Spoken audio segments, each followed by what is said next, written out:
But the game is, I have it, you have it, I get paid when I sell it, and I get paid when you sell it. What I want to do is kind of lay a little groundwork for you to give you an idea of what's going on with licensing. But it's a huge business. Nobody is really sure how big it is. They just know it's gone into the billions of dollars, and it keeps growing. And along with that is the recognition that really what's happening in the economies around the world is this transitioning from what used to be an industry, meaning basically you design your product and you build your business around it and you sell it, to one in which you develop your intellectual property and you leverage the value of that and make money with it.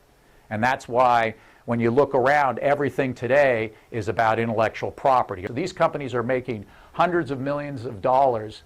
And what's happened is there's a recognition by companies all over the world that suddenly they realize that the game is not about what we've created and then we're going to keep it to ourselves and make our competitive advantage. What the game is, I have it, you have it, I get paid when I sell it, and I get paid when you sell it. And what they've done is they've packaged it up and they've actually spun it out and are licensing out all their technology, including all the patents they get. And the same thing for Hewlett-Packard and everything, because they recognize there's more value, more money to be made by licensing out everything that we're creating than trying to build and make it ourselves.